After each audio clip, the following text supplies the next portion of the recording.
নমস্কার বন্ধুরা, তিতিনস কিচেনে জানাই আপনাদের অনেক অনেক স্বাগত। আজকে যে রেসিপিটা আপনাদের সাথে শেয়ার করব সেটা খুব সহজেই আপনারা বাড়িতে বানিয়ে ফেলতে পারবেন। আর আজকের রেসিপিটা হচ্ছে পুরোপুরি ডিম দিয়ে একটা খুব ভালো টিফিনের রেসিপি, যেটা আপনারা বাচ্চাদেরকেও খুব সহজেই বানিয়ে দিতে পারবেন। তো এটা টিফিনের জন্য অনেক বেস্ট হবে। তো চলুন তাহলে রেসিপিটা শুরু করা যাক। আজকের রেসিপি হচ্ছে মোগলাই পরোটা। আর মোগলাই পরোটা বানাতে এখানে খুব সহজেই আমি সহজ কিছু বাড়ির টিপস দিয়েই বানাবো। এখানে আমি 2 বাটির মতো নিয়েছি ময়দা, আর তার সাথে দিয়ে দিচ্ছি স্বাদ মতো নুন, আর তার সাথে দিচ্ছি পরিমাণ মতো সাদা তেল। এবারে এই তেল আর ময়দাটাকে খুব ভালোভাবে মেখে নিতে হবে, যাতে ডোলা পাকিয়ে না যায় ততক্ষণই মাখতে হবে। সকালে হোক বা সন্ধ্যায়, দুটো টাইমের টিফিনের জন্যই কিন্তু এই রেসিপিটা খুবই ভালো হবে, আর আপনারা কিন্তু খুব চটজলদি এটা বাড়িতে বানাতে পারবেন। এরপরে এই ময়দাটাকে ভালোভাবে মেখে নিয়ে তারপর এখানে একটু একটু করে জল দিয়ে পুরো ময়দাটা মাখতে হবে। যতক্ষণ না পর্যন্ত ময়দাটা আমার নরম হচ্ছে ততক্ষণ পর্যন্ত কিন্তু মাখতে হবে, আর একেবারে জলটা দেবেন না, তাতে ময়দাটা কিন্তু শক্ত হয়ে যেতে পারে। তাই একটু একটু করে জল দিয়েই কিন্তু পুরো ময়দাটাকে মাখতে হবে। এবার দেখুন আমার কিন্তু ময়দা মাখা পুরোপুরি রেডি হয়ে গেছে। কতটা সুন্দরভাবে ময়দাটা মাখা হয়েছে দেখুন। এইভাবেই কিন্তু ময়দাটা মেখে আমি কিছুক্ষণের জন্য একটা সাইডে ঢাকা দিয়ে রেখে দেব। এরপর আমাকে পুর বানানোর জন্য যেটা লাগবে সেটা হলো কিছু ভেজিটেবলস। আর এখানে ভেজিটেবলসের মধ্যে আমি নিয়েছি পেঁয়াজ কুচি, আর তার সাথে গাজর, তার সাথে লঙ্কা কুচি, আর তার সাথে কিন্তু ধনেপাতা।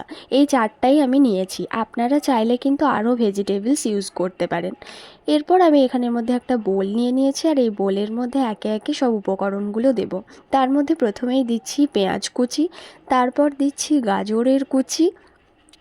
গাজরটা কিন্তু একদম মিহি করে কুচিয়ে নিয়েছি, বড় বড় রাখবেন না, তাতে কিন্তু ভাজতে অসুবিধা হতে পারে, সেদ্ধ হবে না। তাই একদম মিহি মিহি করে গাজরটা কুচিয়েছি।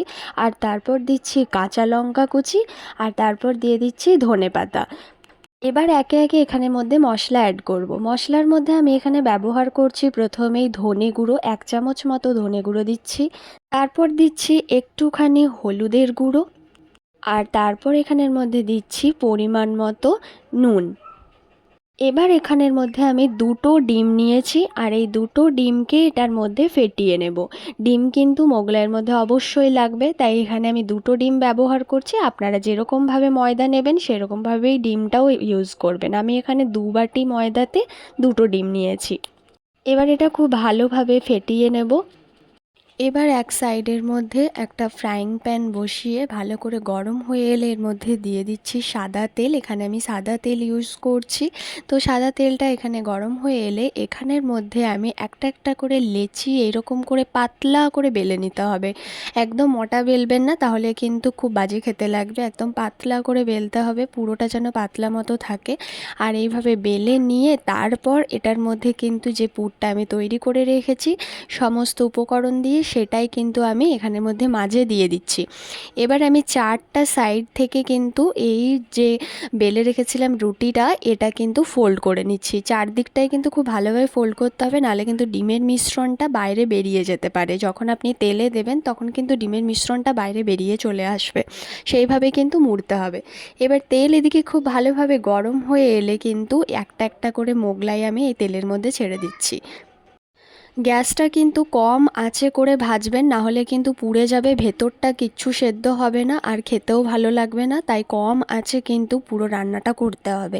তাই আমি কম আঁচে কিন্তু পুরোটা ভেজে নিয়েছি, দুদিকটা উল্টে পাল্টে। তাহলে এখানে কিন্তু আজকে আমার মোগলাই পুরোপুরি রেডি হয়ে গেছে দেখুন। তো রেসিপিটা আজকের কেমন লাগলো অবশ্যই কিন্তু আপনারা কমেন্ট করে জানাবেন। যদি ভালো লেগে থাকে তাহলে একটা লাইক করে দেবেন, চ্যানেলটাকে সাবস্ক্রাইব করে দেবেন যারা নতুন আছেন। এবার এই মোগলাইটা সস, স্যালাড আর তার সাথে ছোলা কাবলির চানা হোক বা ঘুগনি হোক, যে কোনো কিছু তরকারির সাথে বা আলুর দমের সাথে আরও জমে যাবে। তো এইভাবেই আপনারা এটা খেতে পারবেন।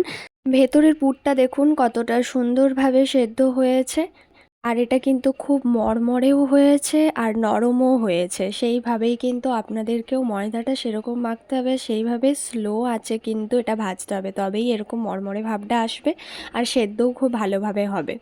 কেমন লাগলো সবাই জানাবেন। সবাই ভালো থাকবেন, সুস্থ থাকবেন।